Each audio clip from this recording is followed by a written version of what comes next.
The river of change churns slowly in Philadelphia. Traditions die hard in this historic city, where its time-honored architecture changes little with the passing years. But for the tradition of winning football to carry on in this town, change is not only inevitable, it is essential.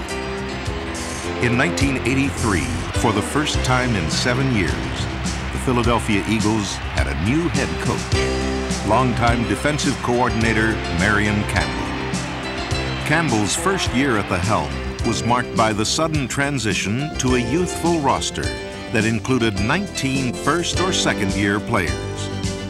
It was highlighted at times by the return of a recent Philadelphia trademark, the swarming Eagles defense.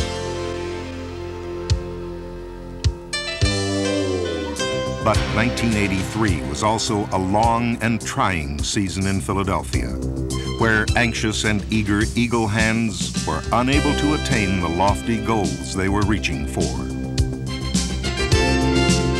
It was a difficult time of decision for Marion Campbell, a year that saw many new faces and constantly changing places in both starting lineups. A year symbolized by the retirement of a long-time standout for the Birds, offensive tackle Stan Walters. But the time for the old guard to depart is also a sure sign that there are new players on the horizon. In this season of change in Philadelphia, there was not only a football, but a torch passed on to a new generation of Eagles.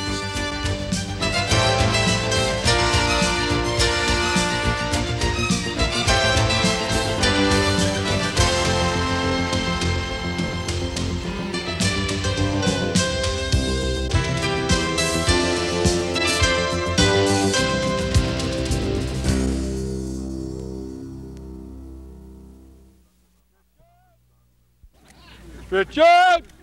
It was under the hot summer sun of Camp Swamp Fox where the Eagles began to tread their comeback road, a path paved with a back-to-basics brand of fundamental football. More important than pushing him, take this spot, Kenny. More important than pushing him is getting up here at the top of the route, starting in here, plant, and come back out.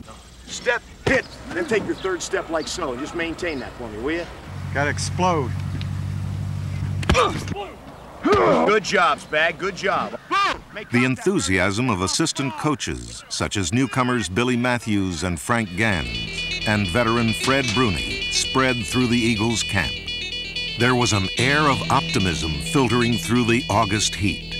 It sent the Eagles sailing through 3 preseason victories. And in September, it carried them to San Francisco's Candlestick Park, where the 49ers' plans for a happy home opener were ambushed.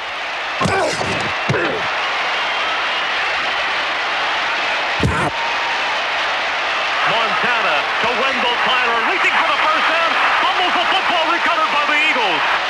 With backup quarterback Joe Pisarcik replacing injured Ron Jaworski, Philadelphia stunned the eventual NFC West champions with a come-from-behind victory. The Eagles' hopes in their home opener rested with the challenge of scalping the world champion Redskins. In one of Philadelphia's most physical contests, Washington prevailed, despite being held to its lowest point total of the season. It was back out to the west, where once again the sun seemed to shine brightest for Philadelphia. Ron Jaworski teamed up with second-year receivers Mel Hoover, number 85, and Mike Quick, number 82, as the Eagles flew past the Broncos for their second victory in 3 games. Although the offense rolled up a season-high 407 yards in Denver, defense was the dominating factor in the Eagles' early success.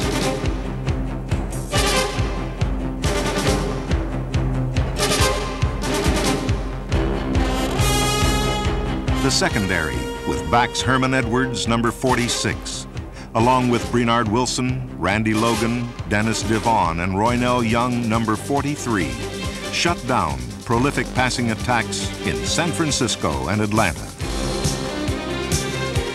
The containment of outside linebackers Reggie Wilkes, number 51, and newcomer Joel Williams, number 59, helped clog the avenues of their opponent's rushing attack.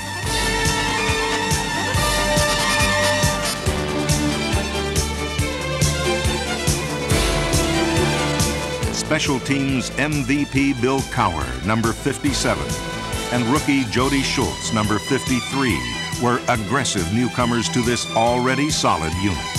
1983 was also a year of experimentation, and one formula that was instantly successful was the insertion of second-year linebacker Anthony Griggs, number 58, to a starting inside position.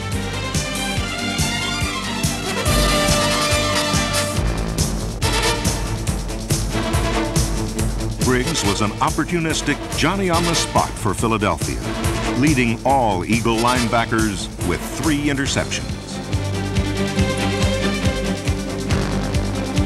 Led by the fleet feet of Anthony Griggs and his counterpart on the inside, number 56 Jerry Robinson, Eagles linebackers were among the fastest in the NFL.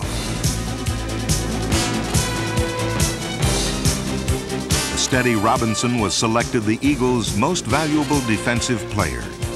And for the second year in a row, he was the team leader in tackles.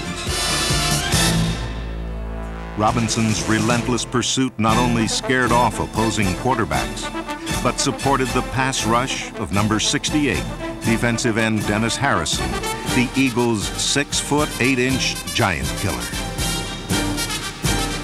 Harrison's consecutive sacks of Phil Simms were 2 of his career high total of 11.5. Along with nose tackle Ken Clark, they bruised and battered the Birds of St. Louis in a hard-fought defeat, and sacked and shackled the Falcons of Atlanta in a thrilling comeback victory.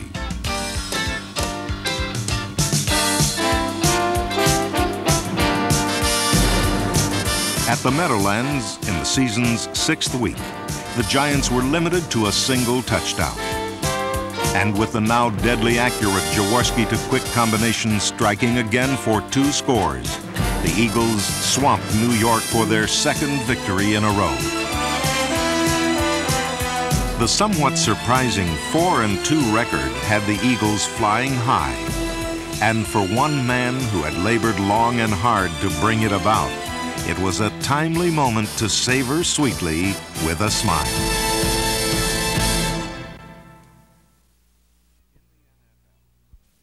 In the NFL, success is rarely achieved when a change at the top is not met with a change in the ranks. For Philadelphia, days of reckoning with that painful reality were awaiting. In Dallas, the soaring Eagles came crashing down to earth. They would stay there for the next 6 weeks, forcing the pat hands of Marion Campbell into some very serious shuffling of the decks. Unfortunately for us, we have stayed the same since our Super Bowl year, 1980. Our starting offense and defense basically the same, not many changes. We had a losing season last year, and putting 2 and 2 together, I felt like that 2.5-year period is a long time to evaluate people. I wanted to make some changes, and I think when you've had that long of a stretch where you are not really getting over the hump and you're not really a playoff team anymore, I felt like we had to make some changes. Hard decisions had to be made, and in some key positions it became a case of out with the old and in with the new.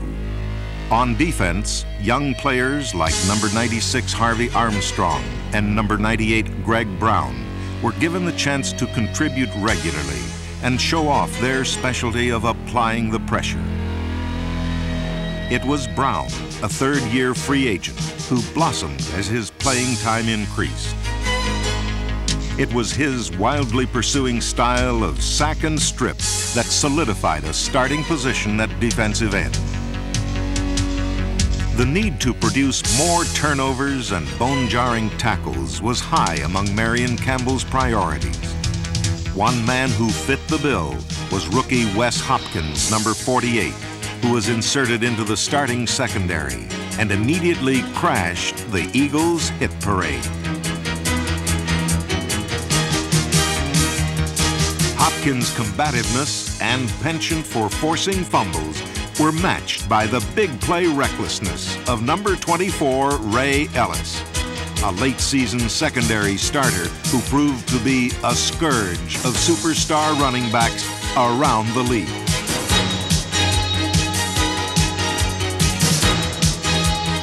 Swarming the opposition. It was a successful style of play carried on fearlessly by number 52, Rich Cranack, and special teamers Bill Cower, Perry Harrington, Byron Darby, Albert Fowles, and Thomas Struthers. This unit ranked among the league's best, thanks in part to a return to form of punter Max Roniger and the play of a wild-eyed rookie named Major Everett, number 39. While a simple facelift sufficiently fueled the defense and special teams, massive surgery on offense, particularly to a backfield and line ravaged by injury, was just what the doctor ordered. Third-year defensive tackle Leonard Mitchell was transplanted to the offense, while second-year tackle Dean Miraldi was told it was time for him to stand up and deliver.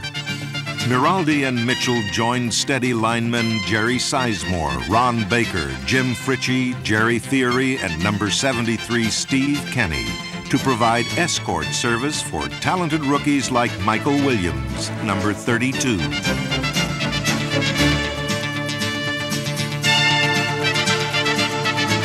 Once he got over his anxiety of handling a starting job at halfback, Williams responded with a rush of running fireworks.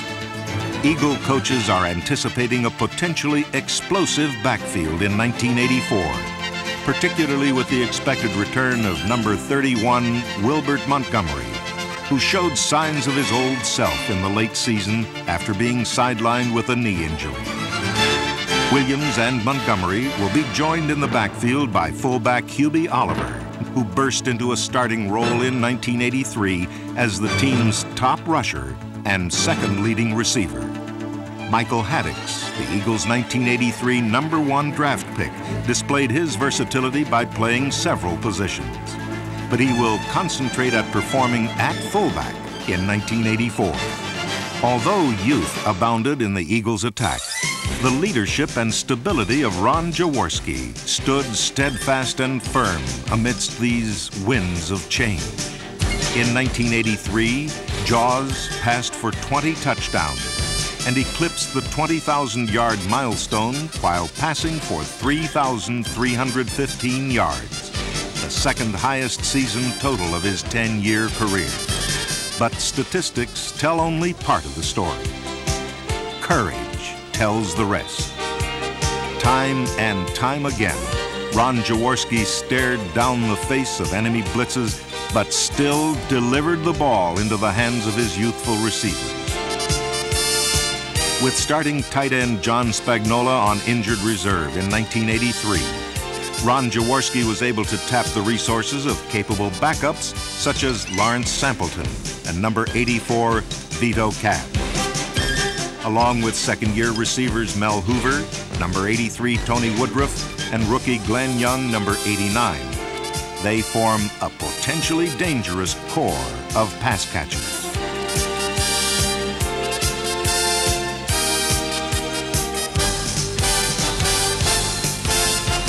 Youth was served in large portions for Philadelphia in 1983. Yet there was also a veteran presence that served to motivate. Harold Carmichael, the leading receiver in Eagle history. The spotlight that Harold Carmichael once basked in shifted its sights in 1983, and it passed from the man who is tied for 5th among the NFL's all-time leading receivers to a man who made an all-out assault on Eagles record books in his first season as a starter.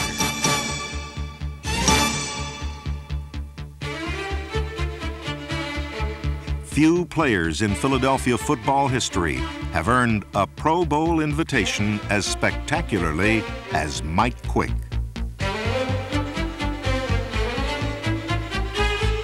In the early stages of the season, number 82 was a familiar sight far behind enemy lines. But when this former number 1 draft pick began to draw double coverage and attention, defenses discovered they were dealing with a combination of RC, OJ, and ET, all wrapped into one.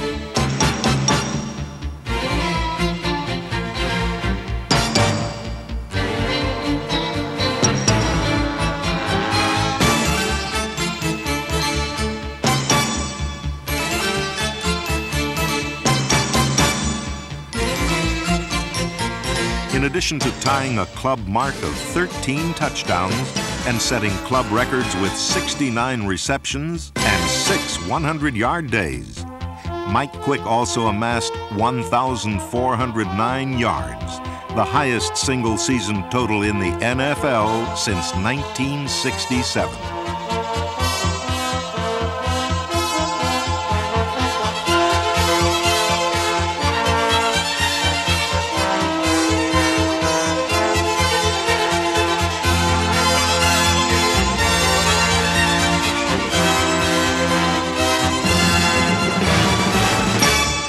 In a season of change, when so many Eagles were given a chance to earn their wings, Mike Quick, who caught only 10 passes in 1982, flew far above the clouds as a supreme source of inspiration for 1983 and for many seasons to come.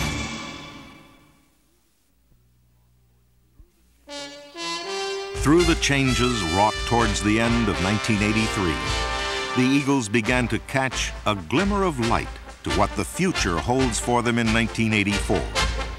The first positive steps of the direction the Eagles were heading in came to the fore in Washington's RFK Stadium. Against the NFC champion Redskins, the Eagle offense exploded for 3 second-quarter touchdowns as Ron Jaworski passed for a season-high 333 yards.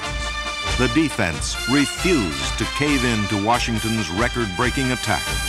In the second half, they shut out the Skins, while safety Ray Ellis snapped Joe Theismann's streak of 103 unintercepted passes. Against the Redskins, some young Eagles were earning respect. Against Eric Dickerson and the Los Angeles Rams, they learned what it takes to play winning football. Eagles could use a turnover here. The handoff to Dickerson, hit at the 5, carrying people to the 3. The football is loose, and the Eagles have it. The pitch goes out to Dickerson, who breaks away from one man, but the Eagles swarm him again. A fumbled football, recovered by the Eagles. Eagles ball. There was 10 out of 11 Eagle defensive players around that guy when that whistle was being blown. That's going back to the old swarming defensive team the Eagles had at one time. It has been 24 years since the Eagles beat the Los Angeles Rams. 28 seconds remaining for football on the 29-yard line. 3 wide receivers again. Slot to the near side. Jaworski looking over the defense. Jaworski back, looking, going deep down the far side of the field. The ball is caught. Touchdown, Eagles! Touchdown, Tony Woodruff! A 29-yard scoring toss from Jaworski to Tony Woodruff, and the Eagles are 21 seconds away from a thrilling win. The Eagles marched proudly into the vet to meet the Saints a week later. But despite a hearty welcome by some of the league's most loyal fans, the home team fell far behind well into the fourth quarter.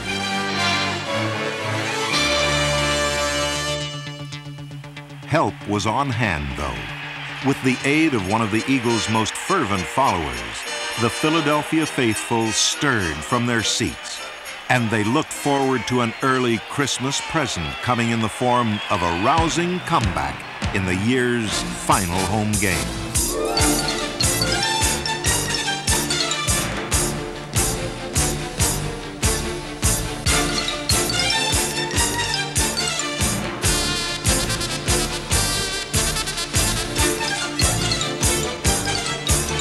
Eagles trying to get back in this football game. Saints are coming as Jaworski fires to Quick. Spins away from the man at the 10. And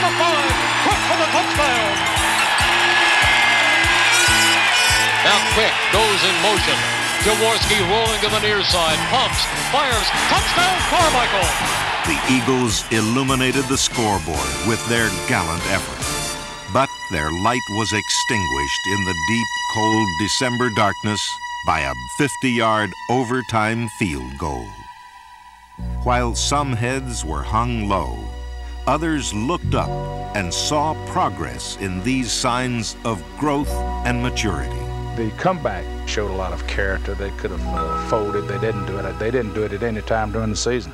We've got character here, and I think what we are doing, we're not disturbing the nucleus of our football team with the moves we're making. We're only trying to build and add to the nucleus that we have, and that's what it did during the season, and I think that was reflected in the Saint game.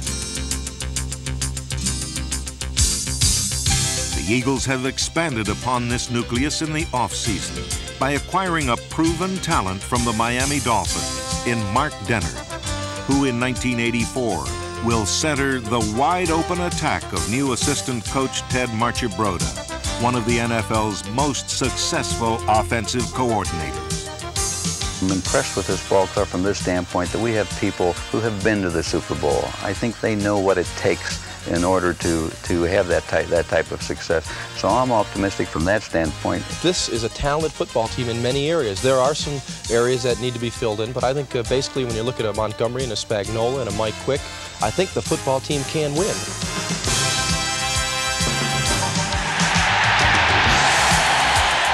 Jaworski in the shotgun, takes the low snap, he retreats, he is going over the middle, complete the Quick, 25-20, 15-10, Quick, racing touchdown!